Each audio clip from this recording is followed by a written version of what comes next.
Hey everyone, welcome to Stories of Tang. This is This Week Nepal जहाँ हामी ल्याउँछौँ बितेको हप्ताको समय सान्दर्भिक खबर सरल र स्पष्ट रूपमा. Without delay, let's move on to the point.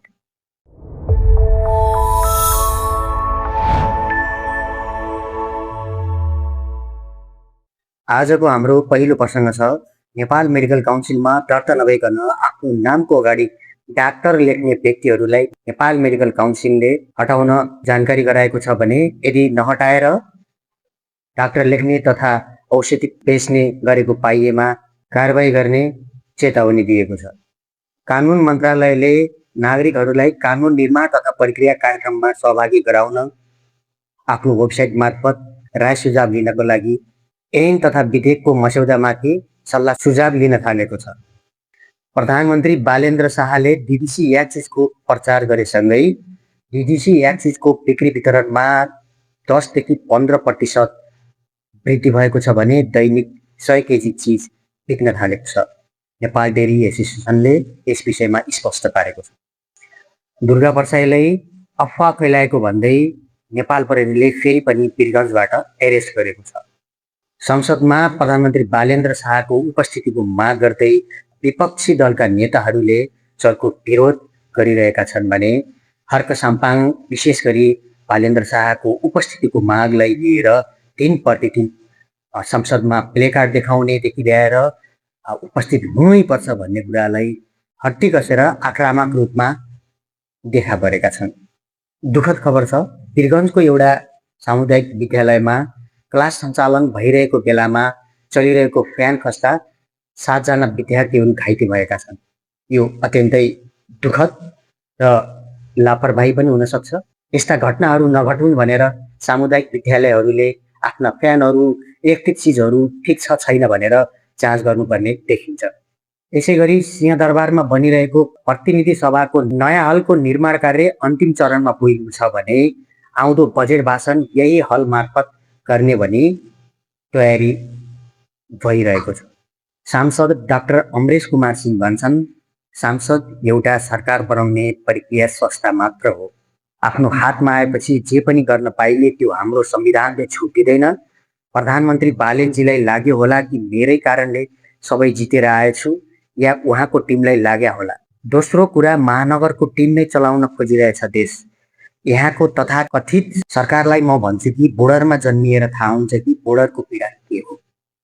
Amresh Kumar Singh असन्तुष्ट किन देखिएका होला? अहिले आफ्नै सरकार छ, बहुमतकै सरकार छ, त्यही पनि यसरी असन्तुष्ट देखिनुमा हजुरहरू के भन्नुहुन्छ? आफ्नो राय कमेन्ट गर्नुहोला. यसै गरी नेपाल सरकारले समस्याग्रस्त सहकारीका साना बचतकर्ताहरूको रकम फिर्ता गर्न थालेसँगै थप 300 जना बचतकर्ताहरूको रकम फिर्ता गरेको छ. कक्षा 11 को पठन पाठन कार्यक्रम यही आउँदो असार 1 गतेदेखि सुरु गर्ने भनेर नेपाल सरकारले विज्ञप्ति जारी गरेको छ. सुर्खेतको वीरेन्द्रनगर नगरपालिकाको नगर प्रहरीले काफल बेच्ने एकजना महिलाको काफल हटाइदिएपछि सो कार्यको सामाजिक सञ्जालमा अत्यन्तै विरोध भएसँगै वीरेन्द्रनगर नगरपालिकाका मेयरले काफल बेच्ने महिलालाई कार्यकक्षमै बोलाएर रु 10,000 क्षतिपूर्तिसँगै उनीसँग माफी मागेको विज्ञप्ति जारी गरेको छ. सरकारका आफ्नै नियम कानुन होलान्, तर गरिब दुखीले पनि बाँच्न पाउनुपर्ने हुन्छ. होला ती आमाको ती महिलाको गल्ती थियो होला, तर त्यसरी काफल घोप्ट्याउनु मानवीय कार्य देखिँदैन. नेपाल सरकारको यस विषयमा शीघ्र ध्यानाकर्षण हो. यसै गरी वैशाख महिनामा 29,740 जनाले चितवन राष्ट्रिय निकुञ्जको भ्रमण गरेका छन् भने यो तथ्याङ्क पछिल्लो 3 वर्षको सबैभन्दा उच्च हो.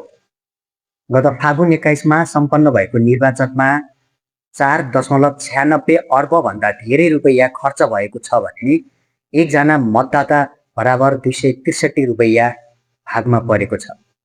ओहो, निर्वाचन गर्न कत्रो धेरै पैसा खर्च हुँदो रहेछ है. वैशाख महिनामा मात्रै नेपालीहरूले 103 वटा राष्ट्रको श्रम स्वीकृति लिएका छन्. बाख्रे, कति जाने हो बिगिस. संसदीय सुनवाई समितिले डाक्टर मनोज कुमार शर्मालाई प्रधान न्यायाधीशको रूपमा सर्वसम्मत रूपले अनुमोदित गरेको थियो भने उनी प्रधान न्यायाधीशको रूपमा नियुक्त भएका छन्. साथै राष्ट्रपति रामचन्द्र पौडेलसँग पद तथा गोपनीयताको शपथ लिएका छन्।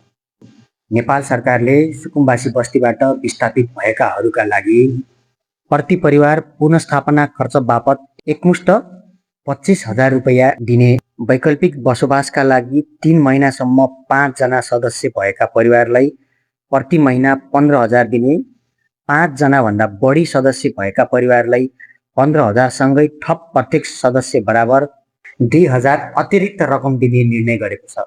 साथै सरकारले केही हप्ताभित्रमै सुकुम्बासी परिवारलाई लाल पूर्जा वितरण गर्ने तयारी समेत गरेको छ। गुल्मी प्रशासनले अहिलेसम्म 105 जना सेवाग्राहीलाई हुलाक मार्फत घरमै राहदानी वितरण गरेको छ। रोचक प्रसङ्ग, पुष्पकमल दाहाल प्रचण्डले एउटा नयाँ पार्टी बनाउने निर्णय गरेका छौँ, एकताको आवश्यकता देखिएको छ भनेर नीतिगत निर्णय पनि हामीले गरेका छौँ। विभिन्न वामपन्थी समूह र नेताहरूसँग औपचारिक अनौपचारिक छलफल भइराखेको छ, तर तत्कालै एकता भइहाल्ने, एउटै पार्टी बनिहाल्ने अवस्था बनेको छैन। अहिलेको अवस्थामा देशको परिस्थितिमा अर्थपूर्ण र परिणाममुखी एकता भनेको एमाले सँगै हो। कतिचोटि पार्टी एकता गरे यार, अचम्म छ भने यता पनि ठिक्क उता पनि ठिक्क, सकिन्न हौ प्रचण्डसँग। रोचक प्रसङ्ग, लघु जलविद्युतबाट हाइड्रोजन निकालेर खाना पकाउन मिल्ने गरी बागलुङको गिरिङ्गी खोला लघु जलविद्युत आयोजनामा सक्सेसफुल टेस्ट भएको छ। अत्यन्तै राम्रो खबर हो यो। गत फागुन 21 को चुनावी आमसभामा प्रधानमन्त्री बालेन्द्र शाहद्वारा बढीमालिकालाई स्विजरल्यान्डको बाउ भनी संज्ञा दिएपछि अहिले पछिल्लो 1 महिनामा 1300 जनाभन्दा बढीले बढीमालिकाको भ्रमण गरेका छन् भने दिन प्रतिदिन बढीमालिका जाने पदयात्रुहरूको सङ्ख्यामा वृद्धि भएको त्यहाँका वडा अध्यक्षले जनाएका छन्। पूर्व गृहमन्त्री सुदन गुरुङले आफू विरुद्ध केही मिडियाले भ्रमपूर्ण समाचार सम्प्रेषण गरेको विरुद्धमा नेपाल प्रेस काउन्सिलमा उजुरी दर्ता गरेका छन्। हुँदा हुँदा पूर्व गृहमन्त्रीले शुद्ध आफू विरुद्ध लागेको समाचारप्रति मुद्दा दर्ता गराउने बेला आयो।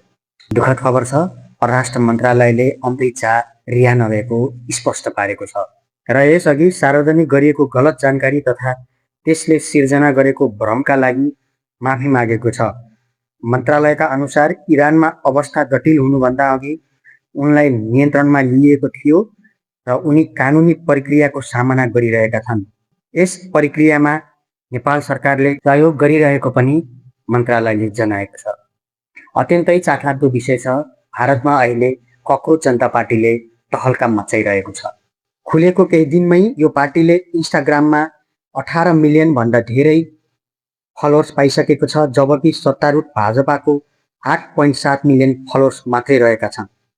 यही मे 15 तारिकमा भारतका मुख्य न्यायाधीश सूर्यकान्तले अदालतको सुनवाईका क्रममा बेरोजगार युवा र सामाजिक सञ्जालमा सक्रिय एक्टिभिस्टहरूलाई कक्रोच र परजीवीसँग तुलना गरेका थिए।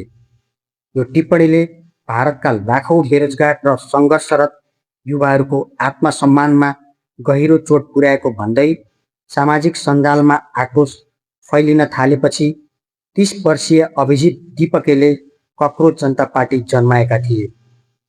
पार्टीमा आबद्ध हुनका लागि जबरजस्ती युवा आफ्नै रोजाइले बेरोजगार भएको हुनुपर्ने, दिनको कम्तीमा 11 घण्टा अनलाइन बस्ने र व्यावसायिक रूपमा गुनासो वा आक्रोश पोख्न सक्ने जस्ता योग्यता तोकेर सत्तामाथि युवाहरूले ठूलो व्यङ्ग्य हानेका छन्। मुख्य न्यायाधीशहरूलाई अवकाशपछि सरकारी नियुक्ति दिन नपाइने, मतदाता नामावलीबाट वैध मत हटाउने निर्वाचन अधिकारीलाई कडा कारबाही हुनुपर्ने, संसद र विधानसभामा महिलालाई 55% आरक्षण हुनुपर्ने, दल बदल गर्ने नेताहरूलाई 20 वर्षसम्म चुनाव लड्न प्रतिबन्ध गर्नुपर्ने लगायतका माग यो पार्टीले गरेको छ।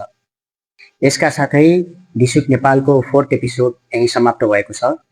हाम्रा कन्टेन्टहरू तपाईँहरूलाई के कस्ता लागिरहेका छन्, राम्रो लागेको छ भने हाम्रो च्यानललाई सब्सक्राइब गरिदिनु होला, साथै भिडियोलाई लाइक गरिदिनु होला। अर्को साता भेट्ने पाचासहित आजलाई बिदा हुन्छौँ। धन्यवाद।